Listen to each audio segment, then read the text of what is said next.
It happened on a Sunday morning, just after I finished a 6-hour shift that started before the sun even thought about rising. I work construction. By 11 a.m., my shoulders were burning, my lower back felt like someone had tightened a metal band around it, and all I wanted was a hot shower, a dark room, and maybe the leftover Chinese food waiting in the fridge. Instead, my phone lit up for the third time.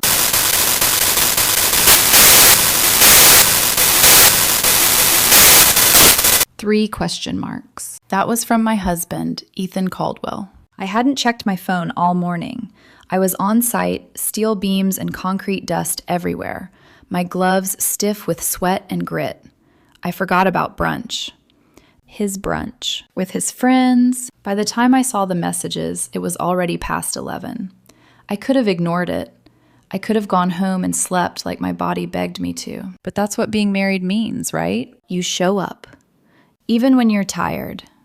Even when you feel like you don't fit. So I drove home, took the fastest shower of my life, pulled on clean jeans and a simple blouse, tied my hair back, and made the long drive from the Valley to West Hollywood. Parking was 4 blocks away. Of course it was. Sunset Boulevard on a Sunday doesn't care that you've been awake since 4 a.m. As I walked toward the restaurant, I could hear the laughter before I saw the patio. Loud, sharp, polished, the kind of laughter that wants an audience. I should have turned around then, but I didn't. The patio was packed. Mimosas glowing orange in tall glasses. Plates of avocado toast that probably cost more than I earned in an hour. Sunglasses, designer handbags, manicured hands holding phones at perfect angles for pictures. And there he was, my husband, sitting at a corner table with 4 friends, Jessica, Rachel, and 2 others I'd met but never truly connected with. He didn't stand up when I approached, didn't smile, just lifted his hand lazily toward the empty chair like I was late to his event. Not like I had been working since dawn to help pay the mortgage on the house we shared. I sat down quietly, ordered black coffee. No one asked how work was. No one cared. And then Ethan laughed and said something that changed everything. I pretty much live like I'm single anyway. The table burst into laughter. My heart didn't. That was the moment I realized something terrifying. I wasn't sitting at brunch with my husband. I was sitting at my own public humiliation. And before that morning ended, in front of strangers, friends, and a blazing California sun, I would end my marriage in less than 6 minutes. I didn't know my life would change that fast. But sometimes clarity doesn't arrive slowly. Sometimes it lands like a hammer, and everything breaks at once. Before that Sunday, if you asked me to describe my marriage, I would have used words like stable, not romantic, not cinematic. Just dependable. The kind of relationship built on routine, shared bills, and the quiet promise that no matter how exhausting life got, we had each other waiting at the end of the day. My name is Ava Miller. I'm 32. I've worked construction since I was 21, first as a laborer, then moving up slowly, earning every step the hard way. I'm not the type of woman people picture when they think West Hollywood brunch. My hands have calluses, my arms bruise easily. I know the smell of wet cement and the sound of a generator failing before anyone else notices. And I've always been proud of that because I didn't inherit anything. I didn't marry into money. I didn't stumble into a cushy career with a title that sounded expensive. I built my life with my body, with time, with sweat. And then I met Ethan. It was 5 years ago on a random Wednesday night in a grocery store that stayed open late because the neighborhood never really slept. I remember it too clearly, like my brain saved the image in high definition. I was in line, still in work boots, still smelling like the job site, holding a basket with frozen meals and a 6-pack of sparkling water because I was trying to be healthy in the laziest way possible. He was behind me, dressed like someone who had never had to lift anything heavier than a laptop. Clean sneakers, perfect hair, a crisp button-down. He looked expensive. And when the cashier asked me if I wanted to donate $1 to some charity, I hesitated. Because it's not that I didn't care, it's that I was living paycheck to paycheck back then. Ethan leaned forward and said casually, "Put $2 on hers and $1 on mine." I turned around, startled, and he smiled like it was nothing. "Everyone deserves a good day," he said. That sentence was so simple, but the way he said it, soft, confident, almost warm, made me feel seen in a way I hadn't felt in a long time. We started talking right there in the checkout line. His voice had that calm rhythm, like he'd never been rushed by anything in his life.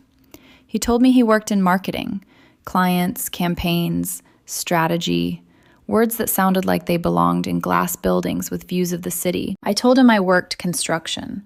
He didn't flinch. He didn't make a joke. He didn't ask if it was hard for a woman. He just nodded and said, "That's impressive." And something in me softened. We grabbed coffee the next day, then dinner. Then somehow, it became a pattern. Ethan was charming in the way that made you forget to be guarded. He listened when I spoke. He remembered details. If I mentioned I liked a certain kind of tea, it showed up at my apartment a week later. If I said my feet hurt, he booked a massage because you deserve it. I fell for him faster than I wanted to admit.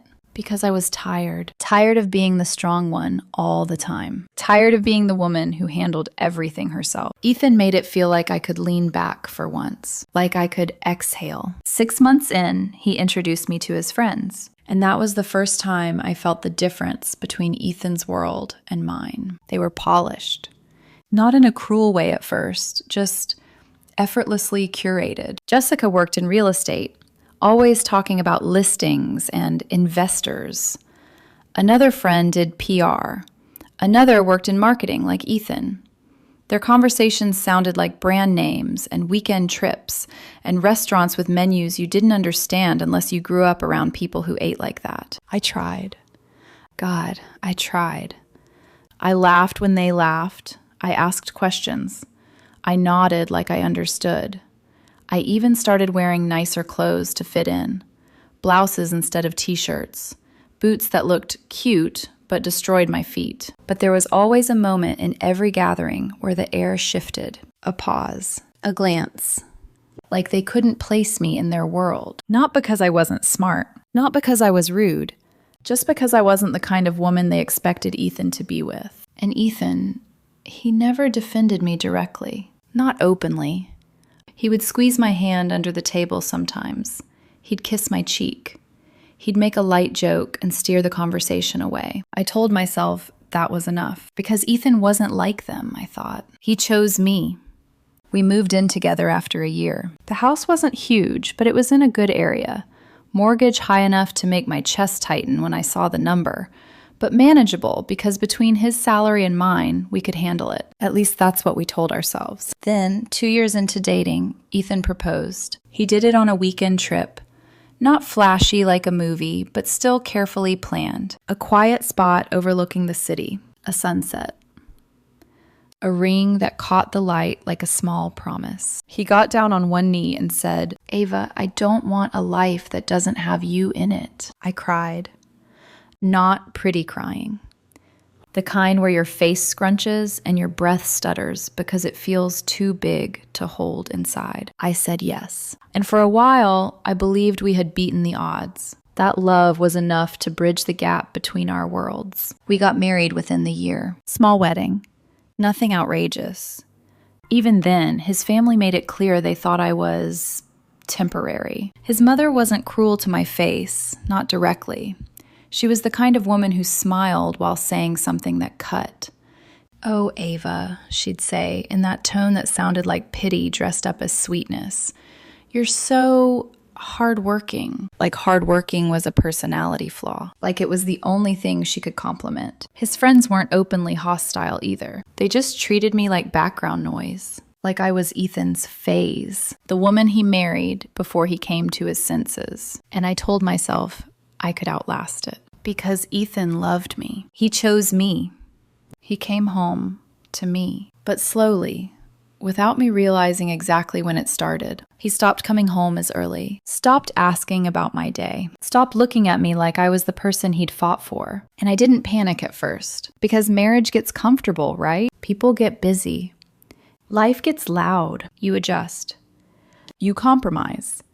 You keep showing up. even when you don't have the energy. That Sunday brunch was supposed to be one of those moments. One more time, I showed up. One more time, I tried to fit myself into his world. I didn't know it was actually the beginning of the end. Not because I forgot brunch, but because I was about to finally hear what Ethan had been saying about me when I wasn't there. And once you hear that, you can't unhear it. If I'm honest, that Sunday brunch didn't come out of nowhere. It just felt like it did. Because sometimes the cracks don't appear all at once. They spread quietly, like hairline fractures in glass, invisible until the light hits at the right angle. Looking back now, the light had been hitting for months. I just kept squinting. It started small.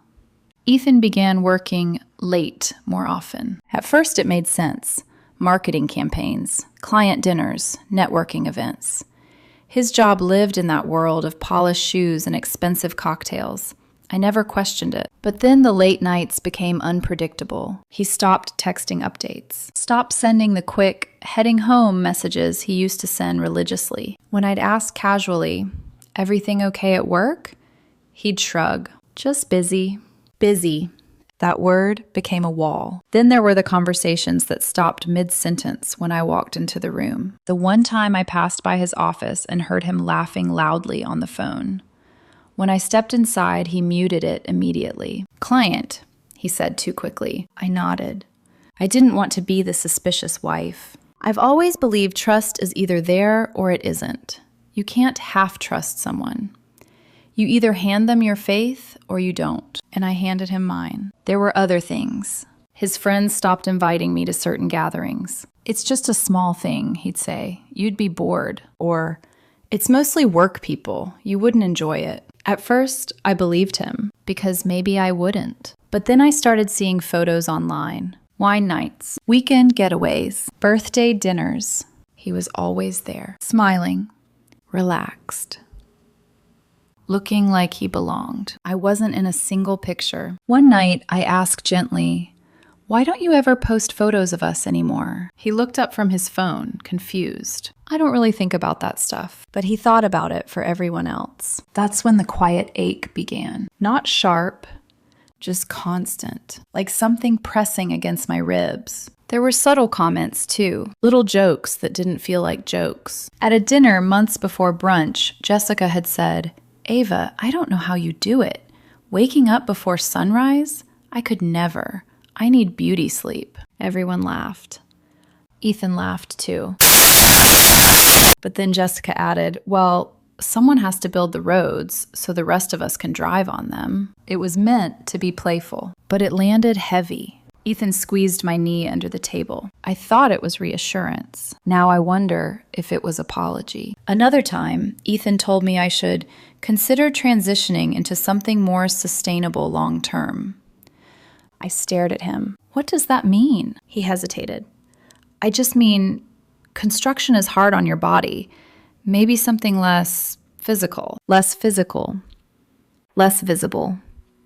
Less me." I brushed it off, but something shifted that night. Because the tone wasn't concern, it was discomfort. Like he was starting to feel embarrassed about what I did, about who I was. And then came the comments that hurt the most. One evening, after I got home late and exhausted, he said quietly, "You know, sometimes I feel like we live in different worlds." I froze in the kitchen, keys still in my hand. "What does that mean?" He leaned back on the couch. My friends' lives look different. Their partners have flexible schedules. They travel together. They brunch on Sundays." There it was. Brunch. Even before that Sunday, brunch had become a symbol of a life I didn't live, of a wife I wasn't. I walked into the living room and sat across from him. "I pay most of this mortgage, Ethan," I said calmly. "I wake up at 4 a.m. so we can live in this house. I don't brunch because I'm building something." He didn't argue, but he didn't look convinced either. That look, it stayed with me, like I was an investment that had stopped yielding returns. And then, about 2 months before the brunch, something happened that I should have paid more attention to. I overheard him laughing with Jessica on speakerphone. I wasn't eavesdropping. I had just walked in. He didn't know I was there. Jessica said, "Are you still planning to stick it out?" Ethan chuckled. "Yeah, for now." For now. Those 2 words felt strange. I stepped into the room. The call ended immediately. He looked startled. "Hey," he said, overly bright. I didn't confront him because I didn't have proof of anything. Just fragments, just tone, just instinct. An instinct can make you look paranoid if you're wrong. So I swallowed it, like I swallowed everything else. The late nights, the subtle disrespect, the feeling of being slightly out of place in my own marriage. Until that Sunday. Until I sat at that table, coffee in my hand, exhaustion in my bones, and heard him say, "I pretty much live like I'm single anyway." And the table laughed. And something inside me stopped trying, because suddenly the pieces aligned. The distance, the comments, the separate social life, the way he performed for his friends. I wasn't his partner at that table. I was his burden, his punchline, his placeholder. And the worst part? The way they laughed told me this wasn't the first time he'd said it, which meant the version of my marriage I believed in might have only existed when I was in the room. The sun was unforgiving that morning, bright, blinding, almost cruel. The patio was loud with laughter, glasses clinking, forks scraping against porcelain.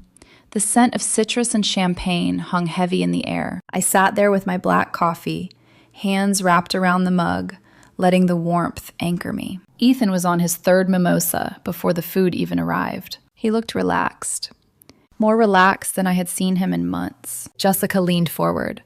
"So, how's married life treating you these days?" It was said lightly, teasing. Ethan didn't even glance at me before answering. "I mean, she's always working," he said, swirling his drink. "I pretty much live like I'm single anyway." The table exploded. Not polite laughter. Full body, throw your head back laughter. One of the women slapped the table. "Stop," she gasped. "That's terrible." But she was still laughing. I didn't move. My heart pounded so hard it felt like it was pressing against my throat. I waited. I don't know why. Maybe I expected him to follow it up with, "I'm kidding. She works hard for us." He didn't. Instead, another friend chimed in. "I wouldn't deal with that," she said, adjusting her oversized sunglasses. "Life's too short to feel single in a marriage." Ethan shrugged dramatically. "I've been patient. Like I was a temporary inconvenience. Like I was something he had tolerated. The eggs arrived. Plates set down in front of us. The server glanced at me expectantly. I hadn't ordered. I shook my head. "I'm fine. Just coffee." Ethan didn't notice. He leaned back in his chair, glass in hand, soaking up the attention. The sunlight caught the gold of his wedding ring, the ring I had placed on his finger. The ring he had promised meant something. Jessica raised her glass. "So what's the timeline?" she teased. "You sticking it out forever?" Ethan smirked, and then he said it. Casual. Light. Loud enough for nearby tables to hear. "Honestly, I give this marriage 6 more months, tops." Laughter. "Cheers." One of them clapped. "You deserve better," another said, squeezing his hand. My ears rang. 6 months. 6 months of what? Pretending? 6 months until what exactly? I felt strangely calm. That's the part people don't understand. I wasn't screaming inside. I wasn't crying. It was like someone flipped a switch in my brain, and everything went clear. He wasn't joking. Not really. You don't joke like that unless the thought has already lived in your head, unless you've already rehearsed it, unless you've already said it before. I placed my coffee cup down carefully. The porcelain clicked softly against the table. No one noticed. They were too busy laughing. Ethan leaned forward again, feeding off it. "Let's be real," he continued, grinning. "We're heading in different directions. Different directions. Like a business partnership dissolving. Like an investment that no longer made sense." I looked at him. Really looked at him. His face was animated, performative. His voice slightly louder than necessary. He was playing a role. I waited for the laughter to die down, for the silence that always follows when people finish reacting. And when it came, I spoke. 6 months, huh? The shift was immediate. Jessica froze mid-sip. One friend blinked rapidly. Ethan's smile didn't disappear, but it faltered. "Ava," he started. I held his gaze. "You're being generous," I said, my voice steady. "I give it 6 minutes." Now the silence was thick, heavy. People at nearby tables were pretending not to stare. Babe, come on, it's just a joke. I reached for my ring. It slid off easily, too easily. My hands didn't shake. That surprised me. I placed it gently in the center of the table. The sound it made was small, but it cut through everything. A sharp metallic click against wood. No one breathed. I stood up. My chair scraped loudly against the patio floor. Ethan's face drained of color. Ava, don't do this. Don't do what? I asked calmly. Interrupt the show? His friends were suddenly very interested in their plates. No more laughter. No more commentary. Jessica stared at the table like it might swallow her. You're embarrassing me, Ethan hissed under his breath. I tilted my head slightly. That's not my problem anymore. His hand reached for mine across the table. I stepped back. I was joking, he insisted, panic creeping into his voice. You're being dramatic. I looked at him one last time, then at each of his friends, one by one. Every single one avoided my eyes. I hope the 6 months are worth it, I said quietly. Then I turned, and I walked away. Not fast, not angry, not storming, just walking. The patio noise slowly returned behind me. A murmur, a whisper, a few heads turning. I heard Ethan's chair scrape violently. Ava, he shouted. I didn't stop. The restaurant door swung open. The sunlight hit me full force. The air felt hotter outside, louder, cleaner. Behind me, I heard the door slam again. His footsteps. He called my name. Panicked now. Please, just talk to me. I kept walking. 4 blocks to my truck, every step steady, my breathing shallow but controlled. When I finally reached it, my hands trembled as I unlocked the door. I got inside, closed it, locked it, and then the shaking started. My chest tightened. My heart pounded. I pressed my forehead against the steering wheel. Inhale. 4 counts. Exhale. 4 counts. The same breathing technique I'd learned to manage stress on site. My phone buzzed. Ethan's name lit up the screen. I declined. It buzzed again. And again. And again. Text flooded in. Where did you go? Come back. You're overreacting. Please. Please. That last one looked different. Lowercase. Rushed. Shaky. I stared at it. Then typed back 1 sentence. Nothing left to talk about. Hit send. The phone rang instantly. I answered. It doesn't matter. You can't be serious, he said. You just humiliated me. I closed my eyes. You did that yourself. It was one stupid joke. It wasn't a joke, I replied softly. It was the truth. Silence. Then quieter. Come back. We can fix this. I'll come by tomorrow for my things. Ava. I hung up. Blocked his number. The confirmation popped up on the screen. Contact blocked. I leaned back in the seat. 5 years. Over. In 6 minutes. Just like he said. Only not the way he planned. I didn't drive home. I couldn't. The thought of walking into that house, our house, with the photos on the walls, the couch we picked together, the framed wedding picture by the hallway mirror, it made my chest tighten. So I drove. Nowhere specific, just away. The city blurred past my windows. Palm trees, strip malls, traffic lights turning red, then green. I barely registered any of it.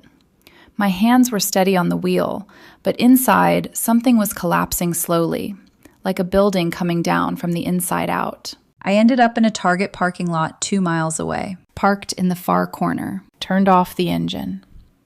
Silence. That's when it hit me. The adrenaline faded, and the weight of what I had done settled over my shoulders, heavier than any beam I'd ever lifted. My marriage was over. I replayed the moment again and again in my head. His voice. I give this marriage 6 more months. The laughter. The way no one looked at me. The way he didn't defend it. I pressed my palms against my eyes until I saw white sparks. Had I missed something? Had I ignored signs because I wanted the version of him I met at that grocery store checkout line? Because I wanted the man who said, "Everyone deserves a good day." My phone started buzzing again. Unknown numbers now. His friends' phones. I let them ring. Then text after text flooded in. "You're being ridiculous. He was joking. You took it too far. He's devastated. Come back and talk like adults." Like adults. I stared at that one. Wasn't I the only adult at that table? I didn't respond. Instead, I opened the photos on my phone. Wedding day.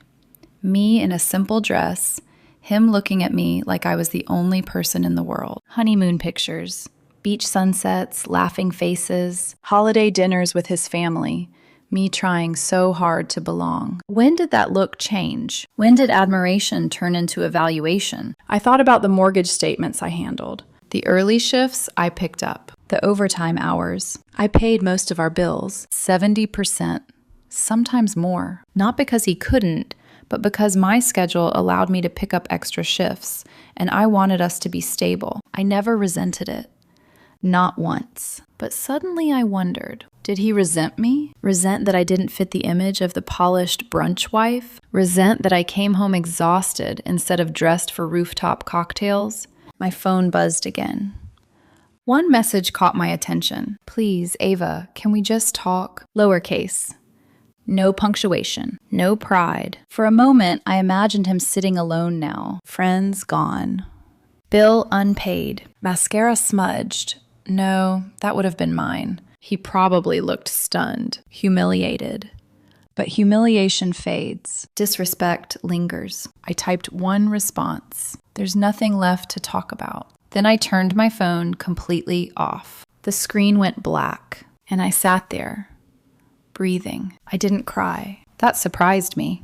I thought I would break down. Instead, I felt hollow, like something had been scooped out of me. 5 years of memories suddenly felt like someone else's life. I leaned my head back and stared at the ceiling of my truck. Did I overreact? I whispered to myself. The question floated there, heavy. But then I replayed his tone, the smirk, the way his friends toasted to my absence. No. I didn't overreact. I reacted to the truth. And the truth had been sitting at that table long before I arrived. I turned my phone back on an hour later. It exploded with notifications. 34 missed calls. 52 messages. Different tones. Jessica's message stood out. That was harsh and uncalled for. He was just venting. Everyone vents. You're being unreasonable. Venting. So I was something he vented about? Like traffic, like a bad client, like a mistake. Another message from someone else. You just destroyed your marriage over pride. Pride. Is that what it was? Or was it self-respect? I read every message slowly, and the more I read, the clearer it became. None of them were shocked. None of them said, he didn't mean it. They all said I overreacted because they'd heard it before. This wasn't a spontaneous joke. It was a running narrative, and I had just interrupted it. I drove to my best friend Marcus's apartment that afternoon. Marcus and I had known each other since high school. She was steady, grounded, the kind of friend who didn't need constant contact to stay loyal. When she opened the door and saw my face, she didn't ask what happened. She just stepped aside. "Couch is yours," she said quietly. We sat in silence for a long time. Eventually she asked, "You okay?" I gave her the short version. The brunch. The 6 months. The ring on the table. Her jaw tightened. He said that in public? I nodded. She shook her head slowly. You did the only thing you could. That night, I lay on her couch, staring at the ceiling. The room smelled faintly like laundry detergent and coffee. Normal. Calm. My phone stayed off, but my mind didn't. I kept asking myself, did I miss the warning signs because I didn't want to see them? Did I love the version of him he used to be? Or did I love the idea of not being alone? And then another thought crept in, one that made my stomach twist. What if he wanted me to leave? What if that entire scene was bait? The possibilities settled heavy in my chest, because if that was true, then that brunch wasn't just humiliation, it was strategy. And if there was strategy, there was planning. And if there was planning, Then I had been living in a marriage that ended long before Sunday morning. I woke up at 6:47 a.m. on Marcus's couch to the sound of my phone buzzing against the coffee table. For a split second, I forgot where I was. Then it all rushed back. The patio, the ring, the silence. I had turned my phone back on sometime in the night without thinking. Muscle memory. There was a text from an unknown number. "This is Rachel from yesterday. Can we talk? It's important." Rachel, the quiet one, the one who barely laughed, the one sitting at the far end of the table. I stared at the message longer than I should have. Marcus came out of her bedroom, hair a mess, oversized t-shirt hanging off one shoulder. "Everything okay?" she asked. I showed her the text. She read it carefully. "Could be nothing," she said. "Could be something you need to hear." I typed back. "About what?" The reply came almost instantly. Not over text. Coffee. 8 a.m., Starbucks on Ventura. I hesitated, then agreed. Rachel looked completely different without the brunch armor. No makeup. Hair in a simple ponytail. Jeans and a sweatshirt. Dark circles under her eyes like she hadn't slept either. She didn't order anything. Just sat across from me and folded her hands tightly together. "I couldn't sleep last night," she said quietly. "You need to know something." My stomach tightened. She didn't waste time. This wasn't the first time he said things like that about you. My fingers tightened around my coffee cup. "What do you mean?" Rachel corrected herself quickly. "Ethan has been talking about divorce for months." Months. The word felt heavy. "Since April at least," she continued. "Maybe earlier. He's been consulting with a lawyer." My chest went cold. "Consulting for what?" "He had a plan," Rachel said, voice steady. "He wanted you to be the one to walk away first." The world felt like it tilted slightly. "Why?" "Because if you left publicly, especially if he could frame it as abandonment, it would strengthen his position in court." I blinked. Court. This wasn't just emotional distance. This wasn't just ego. This was calculated. Rachel pulled out her phone. "I shouldn't be showing you this, but I need to." She turned the screen toward me. Group chat messages. Ethan's name at the top.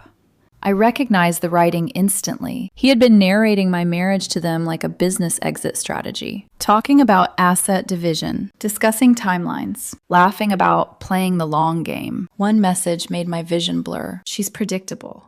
She'll never actually leave." Another. "If she walks out first, it'll look like abandonment. Makes everything easier." My pulse pounded in my ears. He wanted me to snap. He wanted me to storm out. He wanted the narrative. Rachel continued quietly. "He's been telling people you're controlling, that you withhold money, that you're emotionally cold." My mouth actually fell open. "I pay most of the bills." "I know," she said softly. "My husband knows people who work with you." Nothing matched what Ethan was describing. She started sending me screenshots, one by one. My phone buzzed with each image. 7 total. Each worse than the last. Detailed planning, lawyer consultations, financial positioning, even jokes about the brunch. Might poke the bear this weekend. See if she finally cracks. I felt nauseous. He wasn't humiliated yesterday. He was surprised. Surprised because I ended it before he could. Rachel leaned forward. "When you took off your ring and left without yelling, it changed everything. He didn't expect that." My hands were trembling now. Not from heartbreak, from clarity. "He thought you'd argue," Rachel said. "That you'd cry, that you'd beg, that you'd look unstable in front of witnesses." Instead, I had been calm, measured, decisive. He lost control of the narrative. Rachel looked me in the eye. She paused again. "Ethan is already telling people you abandoned him, that you overreacted. He's spinning it." Of course he was, because that was the plan. Paint me unstable. Paint himself patient. Rachel's voice softened. "My husband went through something similar 5 years ago. His ex tried the same tactic. It nearly destroyed him financially." "Why are you telling me this?" I asked quietly. "Because it's wrong," she said, "and I won't sit there pretending I didn't know." She hesitated. "If this goes to court, I'll testify." That sentence landed differently. Solid. Grounded. I nodded slowly. Thank you. When she left, I sat there staring at my phone. 7 screenshots. 7 pieces of proof that my marriage had been an exit strategy, not a partnership. Not a slow drift apart, a plan. And I had unknowingly walked into it. Except I hadn't followed the script. By afternoon, I was sitting in a divorce attorney's office in Beverly Hills. Ms. Rivera, calm, direct, unimpressed by drama. She read the screenshots without flinching. You left publicly and decisively, she said. That works in your favor. She explained it clinically. File first, immediately. Establish separation. Protect assets. Prevent false narratives. He wanted you to look unstable, she said. Instead, you look composed. That matters. We filed the next morning. By Tuesday afternoon, Ethan was served. Marcus's phone rang that same day. I listened from across the room as she answered on speaker. Please, Ethan's voice cracked. Just tell her to talk to me.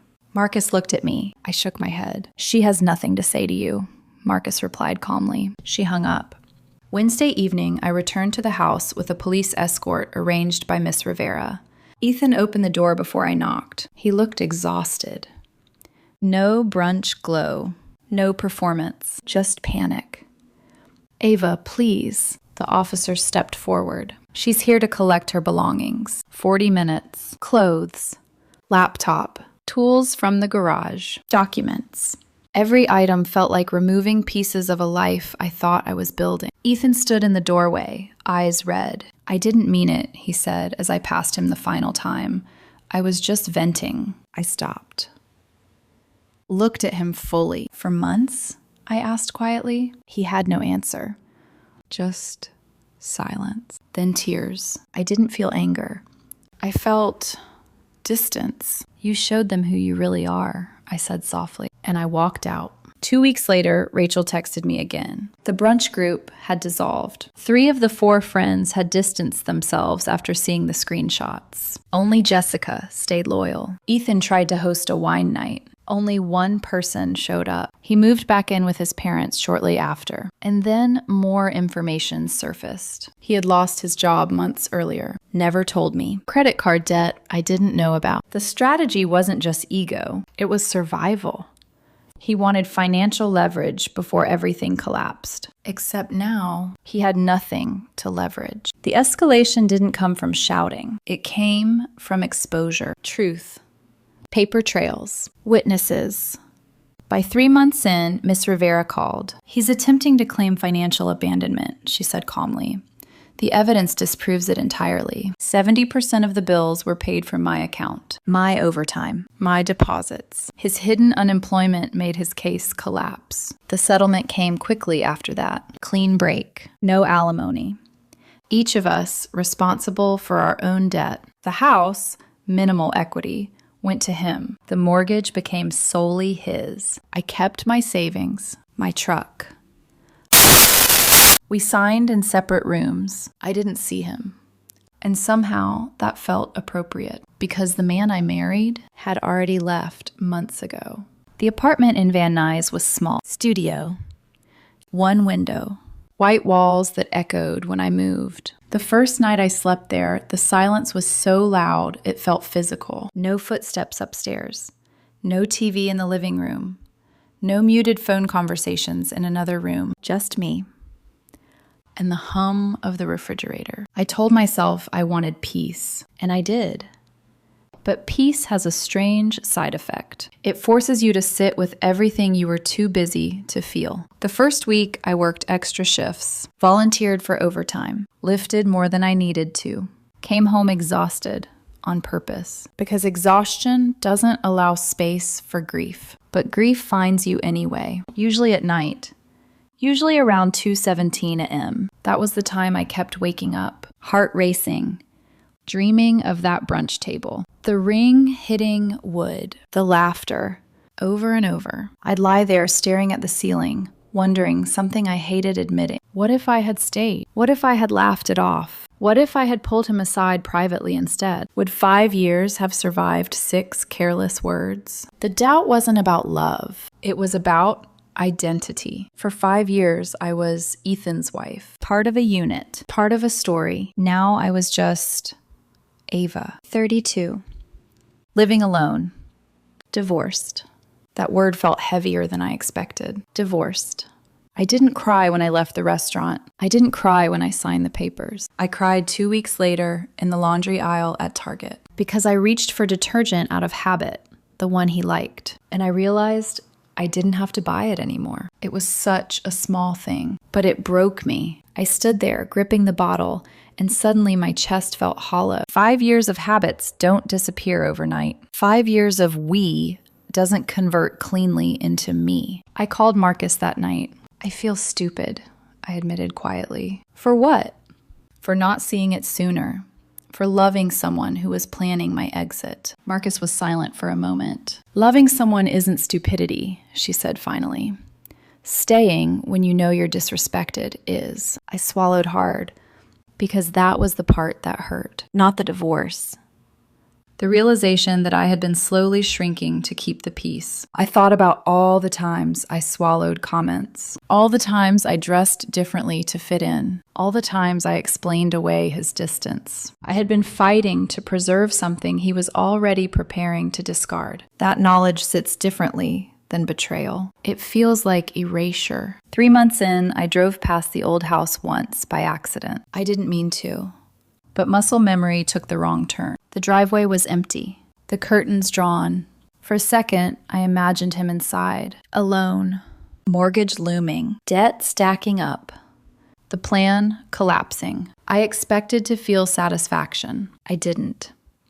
I felt tired because none of it brought back the version of him I loved. And that was the hardest truth. The man who donated $2 at the grocery store. The man who said I deserved a good day. The man who knelt at sunset with trembling hands. Where did he go? Or had I just loved an early draft of him? Some nights I replayed the proposal, his voice, his promises, and I wondered, was any of it real? Or was I just convenient at the time? Those were the darkest nights. Not when I missed him, but when I questioned whether I had ever truly known him. Because trust breaking doesn't just affect the past, it makes you suspicious of your own judgment. If I could miss something that big, what else could I miss in the future? The loneliness peaked around month 4. Friends would invite me out. I'd decline. Work felt easier than people. At least measurements are honest. One evening, sitting on the edge of my bed in that tiny studio, I stared at my reflection in the mirror. No makeup, hair pulled back, calloused hands resting on my knees. You weren't the joke, I whispered to myself, but the voice didn't sound convinced. Because humiliation lingers longer than anger, and public humiliation cuts deeper than private betrayal. I kept hearing his words, 6 months, like I was an expiration date, like I was a placeholder. That's when it hit me hardest. Not the loss of him, the loss of dignity in that moment, the way I had been turned into entertainment. That's what I had to heal from, not divorce. Disrespect. One night, lying awake again at 2:17 a.m., I finally admitted something quietly to the dark ceiling. I didn't miss Ethan. I missed who I was before I started trying to prove I was enough for him. That realization hurt, but it was also the first honest thing I had felt in weeks. Because grief has layers. First you grieve the person, then you grieve the future, then you grieve the version of yourself that existed inside that relationship. I was in that third layer, and it was the heaviest one. But somewhere beneath the ache, beneath the doubt, there was something else starting to form. Not anger, not revenge, something steadier. A question. If he underestimated me that badly, if he truly believed I'd never walk away, then maybe the problem was never my strength. Maybe it was that I had hidden it too well. And if I could survive this, if I could sit in this quiet and not break, then maybe the lowest point wasn't the end. Maybe it was the floor. And floors are meant to push you back up. The turning point didn't arrive dramatically. There was no triumphant music, no sudden revenge speech. It arrived on a random Thursday afternoon, covered in dust and sweat. My supervisor pulled me aside near the end of a shift. "We're restructuring," he said. "New lead position opening up. Salary instead of hourly. Better hours. You interested?" salary, stability, recognition.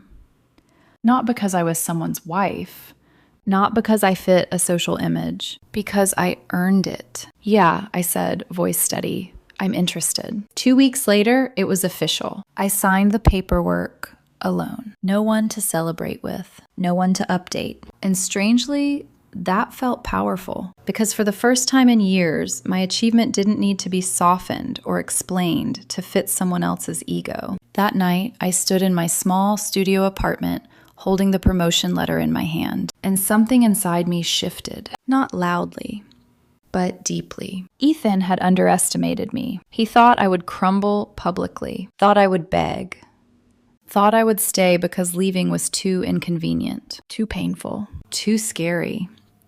But I didn't, and now here I was, not destroyed, not unstable, not abandoned, promoted, independent, stable. That realization didn't feel like revenge. It felt like clarity. A week later, Ms. Rivera called. "The case is closing faster than expected," she said. "The judge is unimpressed with his claims.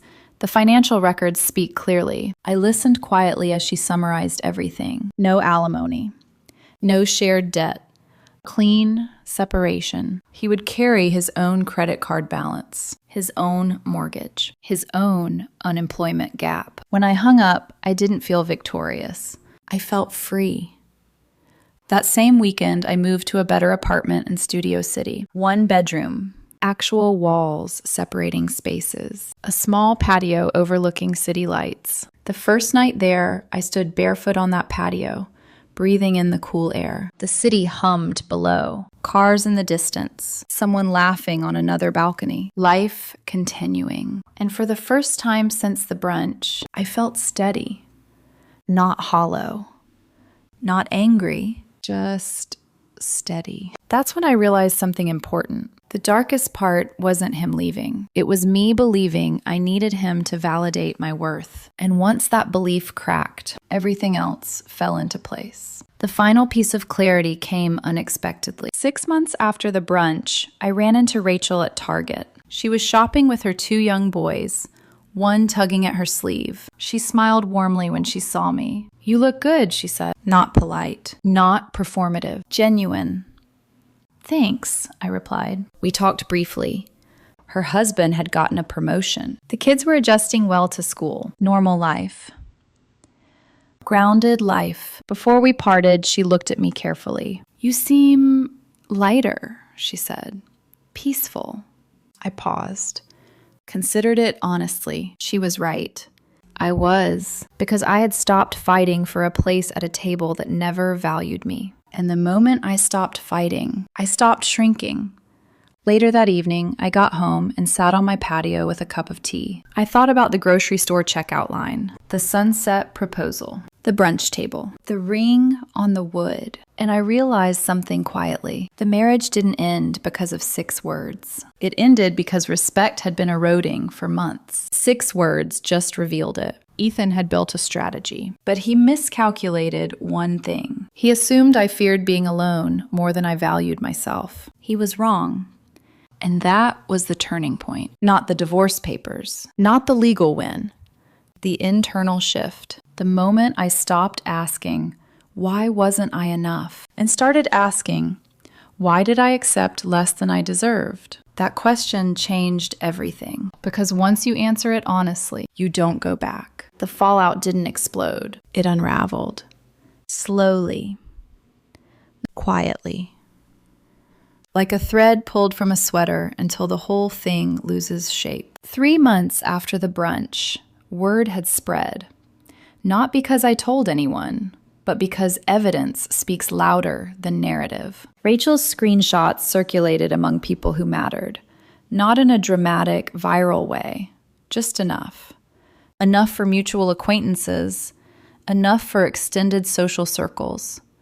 Enough for doubt to form around Ethan's carefully crafted story. He had tried to spin it, that I abandoned him, that I overreacted, that I was unstable.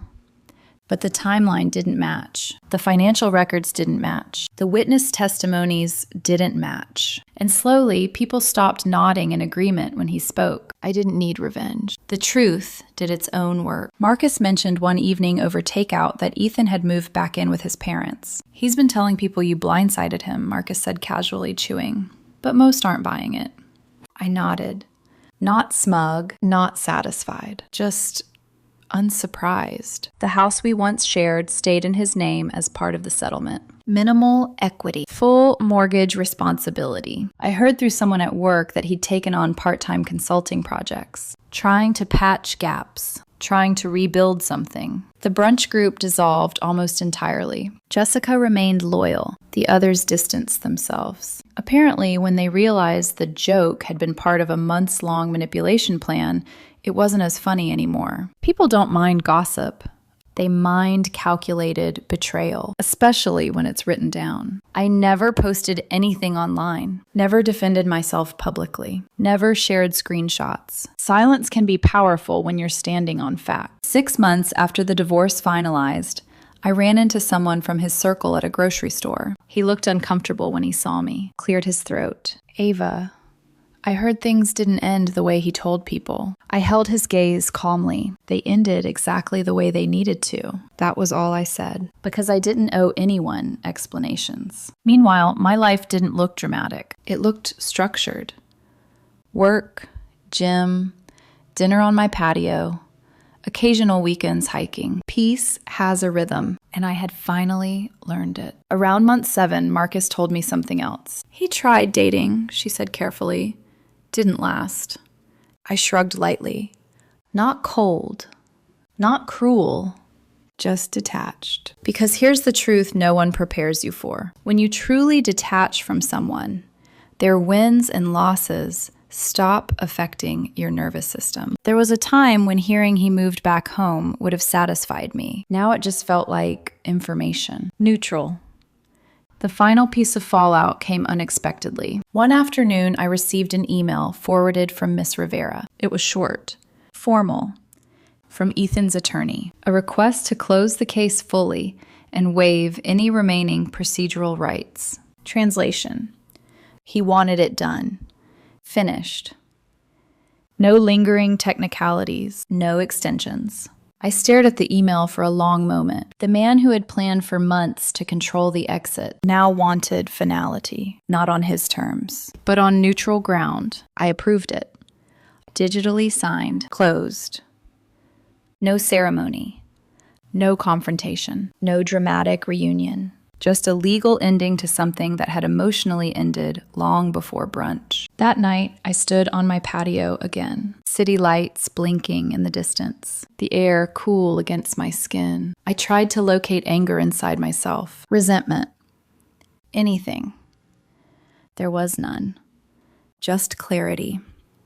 The humiliation that once burned had faded into memory. The betrayal that once shook me had turned into instruction. And the most surprising part, I no longer felt like the woman who walked away from that table. I felt like someone who had walked toward something instead, toward boundaries, toward dignity, toward herself. The fallout didn't destroy him publicly. It didn't ruin his life dramatically. It simply removed the safety net of his narrative. And without narrative control, he was just a man who underestimated his wife. Meanwhile, I had learned something far more valuable than winning. I learned I didn't need to win. I just needed to leave when respect left first. And that quiet decision reshaped everything. 7 months after that Sunday brunch, I was standing in my kitchen with pasta sauce simmering on the stove. The window was open. Cool evening air drifting in. City lights flickering beyond my patio railing. It was a simple night. Peaceful. And that's when I realized something unexpected. I no longer replayed the brunch every day. The laughter had faded. His words had dulled. They no longer echoed in my chest the way they once did. Instead, they had become a marker, a dividing line, before and after. Before, I was trying to earn a seat at a table that didn't respect me. After, I built my own. I stirred the sauce slowly and thought about how much had changed. New job, new apartment, new routines. But the biggest change wasn't external. It was internal. I stopped apologizing for who I am. I stopped shrinking to match someone else's comfort. I stopped believing that endurance equals loyalty. Because here's the truth I learned the hard way. You can't build a future with someone who is secretly planning your exit. You can't love someone into respecting you. And you can't win a game you didn't know you were playing. But you can walk away. Not in rage. Not in revenge. Not in chaos. Just in quiet certainty. The kind that doesn't need to shout. The kind that doesn't need validation. The kind that says, I deserve better than this. That Sunday morning, I thought I was losing everything. My marriage. My identity. My 5-year investment of time and love. But what I was actually losing was a version of myself that tolerated less than she deserved. And what I gained? Peace. Clarity. Self-respect. Sometimes the worst public moment of your life becomes the cleanest private awakening. I didn't get dramatic closure. There was no grand apology that fixed everything. No redemption arc. No final speech. Just distance. And in that distance, I found something far more valuable than reconciliation. I found myself. Now, when I wake up before sunrise for work, the early hours don't feel heavy. They feel purposeful. Because I'm no longer building a life that someone else is quietly trying to dismantle. I'm building mine. One decision at a time. One boundary at a time. One peaceful Sunday at a time. And if there's one thing I'd say to anyone watching this who feels like the punchline in their own relationship, it's this. Pay attention to how someone speaks about you when they think you're not listening. Because the truth doesn't usually shout. It slips out in jokes. And sometimes, the most powerful thing you can do is stand up, take off the ring, and walk away without looking back. That's exactly what I did. And I've never regretted it.